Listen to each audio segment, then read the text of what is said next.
كريم رسول الله والله أكرم، فهل فقير بين الكريمين يحرم؟ اللهم صل وسلم وبارك على سيدنا محمد وعلى آله وصحبه وسلم. ايه رأيكم بقى النهاردة ارجعكم لأيام زمان قوي قوي قوي، أيام أجدادنا كده واحنا صغيرين، اللي هو الجيل بتاعي جيل الأربعينات ده. أيام زمان نعمل المحشي على طريقة أمهاتنا وأجدادنا كده واحنا صغيرين كده أطفال. اللي لسه فاكر ريحته هرجعكم ايام زمان بالظبط، والسر اللي كلنا اهملناه في عمايل المحشي دي. بس الاول تحط لايك للفيديو ده عشان الفيديو ده يستاهل، وهرجعك كده بالذكريات الحلوه. واللي لسه ما اشتركش في القناه يا ريت يشترك ويفعل زر الجرس علشان يوصلكم كل جديد. هنعمل بقى المحشي على طريقه اجدادنا، وهقول لكم على السر اللي كلنا ما عدناش بنستخدمه في بيوتنا. يلا نقول بسم الله ونصلي على رسولنا الكريم. معايا كيلو ونص من الطماطم. هبتدي بقى ايه، اقطعهم كده واعملهم في الكبه. هفرمهم في الكبه مش في الخلاط، يعني عادي اعمليه، ممكن تعمليها في الخلاط بس فرمها فرم خشن. عشان زمان ما كانش فيه ولا كبه ولا خلاط، كانوا بيقطعوا الطماطم كده ويحطوها في المصفى، ويحطوا عليها طماطم ويحطوا عليها ملح، ويبتدوا يعصروها بايديهم. فما كانش بقى في خلاط ولا في الكلام ده، عشان نعملها بقى على اصولها بالظبط، او بشوريها تبقى يعني ايه زي زمان بالظبط. هنا بقى معايا هركن كده الطماطم على جنب، وهبتدي بقى معايا ده مقدار حوالي اكتر من ربع كيلو بصل. بس هو البصل صغير شوية فباين ان هو كتير، يعني ايه ربع كيلو 300 جرام في الحدود دي. فرمتهم بس فرم ولا خشن ولا ناعم، يعني اللي هو ايه حاجة كده بين البنين. وهبتدي بقى احطهم على الطماطم بالشكل ده، وهحطهم يغلوا غلوة على النار. ليه بقى انا حطيت كده ما قلتش البصل الاول؟ لان هي دي الطريقة فعلا اللي كانوا بيعملوها ايام زمان، وخصوصا مع محشي الكرنب بيبقى مسكر جدا، ولا بيعمل حموضة ولا اي حاجة. رفعتهم على النار على ما نشوف بقى الكرنبة الحلوة بتاعتنا دي. انا بطبل عليها ليه كده؟ بعرفك ان الكرنبة لما تيجي تشتريها تخبطي عليها بايدك كده، ما تجيبيش ولا الطريه اللي ايدك بتغرس فيها لجوه، لان دي غالبا ورقها هيبقى كله اخضر وهتبقى فاضيه من جوه. ولا تجيبي اللي هي المكتومه اللي تحط ايدك عليها كده تلاقيها جامده كده ومكتومه، ده بيبقى كله عروق، ما بتبقاش الكرنبه حلو. تجيبي بقى اللي هي ايه، تخبطي عليها كده تلاقي ايدك بترن شويه كده، يعني حاجه كده وسط يعني. وبعدين بقى بنجيبها ونقطعها كده بالشكل ده كده زي ما انتوا شايفين كده، وبنجهزها لايه، بنجهزها للسليق. انا بشيل كام ورقه كده علشان لما ايه، لما اجي احطها ما تبقاش كبيره في الحله، يعني ما تبقاش كبيره على الحل. بحاول افرغ كام ورقه كده. هنا بقى الصلصه بعد ما غليت كده غلوه، حطيت عليها معلقه كبيره من بهارات المحشي دي، انا جايباها من عند العطار. ونص معلقه كبيره من الفلفل الاسود. تمام. ما عندكيش بهارات محشي حطي ملح وفلفل وكمون وسبع بهارات وبس على كده. او بهارات مشكله، اي بهارات مشكله عندك. حطيت تلت كوبايه من الزيت، وكمان تلت كوبايه كده من السمنه البلدي. طبعا هم كانوا اساتذه بقى في السمنه البلدي، يعني انا كده مستخدمه نص ونص، ما كانوش بيستخدموا زيت خالص، وكان كله سمنه بلدي. وحطيت معلقه ونص من الملح.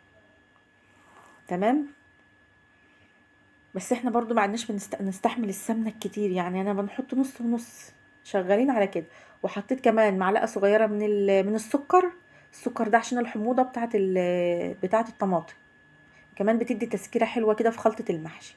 جربي وامشي على نفس الخطوات وانت مش هتندمي. ده المكون بقى اللي احنا كلنا اهملناه، اللي هو ايه، الفلفل الاحمر المطبوخ، اللي هو الاحمر البلدي، مش الاحمر اللي هو الالوان، لا. تجيبي الفلفل وتضربيه كده في الكبه، او كنا بنفرمه بقى بالمفرمه، ونرفعه على النار زي عمايل الصلصه بالظبط، وبعدين نصفيه ونعبيه في ازايز. كانت جدتي الله يرحمها بتعبيه في ازايز كده، ويحطوا له ملح ليمون، ويعبوه في الازايز بقى، ويستخدموه طول السنه كده مع صلصه المكرونه، صلصه المحشي. هو ده اللي هيغير لك طعم المحشي. طيب انت ما عندكيش الصلصه دي، ما عملتهاش يعني، هاتي فلفل احمر بس يكون بلدي مش الوان، وفروميه مع الطماطم. هيديكي ايه، بس مش هيبقى برضو نفس النتيجة زي المطبوخ. سبحان الله، عامل زي الطماطم، يعني طعم الطماطم غير طعم الصلصة. يعني ده بيبقى له طعم، التاني بيبقى ريحته بصراحة رهيبة. هنا بقى الصلصة لما بتلاقي السمنة كده عمت على الوش، اعرفي ان الصلصة بتاعتك اتسبكت خلاص، هي خلصت الرغاوي بتاعتها خلاص، وبقت تمام التمام. هنا بقى هسيبها تبرد على ما اقطع الكرنب. ليه لازم تسيب الصلصه تبرد؟ علشان الصلصة لو حطيتيها سخنة مغلية كده على على الطماطم، قصدي على الرز، هتقلب معاكي، هتبقى عاملة زي ريحة رز المحشي.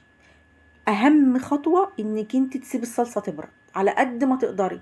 طب انت مستعجلة، فرديها في اي صينية في اي حاجة واسعة، سيبها بس تبرد كده او تدفى شويه، علشان لما تيجي تقلبها على الرز ما طعمها ما يغيرش. وكمان ما تحطيش، واهم حاجه كمان الخضار ما تحطهوش. هنا انا بوريكي ان انا بقيس الكرنب كده زي ما انتوا شايفين كده، علشان لما اجي اقطعه يبقى كل الصوابع طول واحد، ما تبقاش واحده طويله وواحده قصيره. كمان الطريقه دي انا بحط كل 3 ورقات كده مع بعض واقطعهم مره واحده، دي بتسهل عليا كمان عمليه التقطيع. زي ما قلت لك كده، انا هبتدي بقى اقطع الكرنب الاول، وعلى ما الصلصه تبرد معايا، علشان انا ما بحبش اغسل الرز واحطه عليها وهي سخنه، طعمها بيبقى مختلف يا جماعه، وجربوا بجد، هي دي الطريقه. لانك لما يعني انا بشوف ناس بتروح تطفي على تطفي على الصلصه وتقلب الرز والخضره، طعمها بيغير والله، والخضره بتدبل وما بتبقاش حلوه. جربي بس تحطي كده، هيبقى معاكي الخضره ادانها فريش كده وريحتها بتبقى جميله. هنا طبعا انا معايا ملك المحشي الكرنب الشبت، معايا 4 ربط من الشبت و4 من الكزبره، شبت وكزبره بس. محشي الكرنب يعني شبت وكزبره، صدقيني هتاكلي احلى محشي كلتيه في حياتك، وامشي على الطريقه ومش هتندمي. شبت وكزبره، ويتحط على على الرز وهو بارد، يعني رز المحشي يكون بارد. الطريقه دي هتفرق جدا جدا جدا، وخصوصا لو انت هتحشيه وتحطيه في التلاجة. حذاري حذاري انك انت تحطي الصلصه سخنه، هي هنا الصلصه دافيه يا دوب دافيه كده، مش على ما تتقلب في الرز هتكون بردت خالص. حذاري انك انت تكوني عامله المحشي بالصلصه سخنه على الرز، وتحطي الخضار سخن، وتقولي ده انا هسويه بكره او كمان يومين. يعني ساعات عادي بنحشي المحشي من بالليل، او نسويه تاني يوم او تالت يوم ونحطه في التلاجة، مفيش مشكله، بنحشيه ونحطه. ماشي اعملي كده، بس ما تكونش الصلصه سخنه. في حاله بقى ان انت مستعجله قوي، اعملي تحشيه وتسوي على طول، ما يقعدش، يعني يا ريت ما يقعدش. انا بقول لك كل النصايح وتجارب سنين سنين سنين، وتجارب كتير مع المحشي. احنا عندنا في البلد المحشي ده يعني لازم يوم الخميس والجمعة ده محشي، والله العظيم انا مش عارفة البلد البلد الوحيدة اللي الخميس والجمعة لازم محشي، ما فيش بيت في البلد ما بيعملش محشي يوم الخميس والجمعة.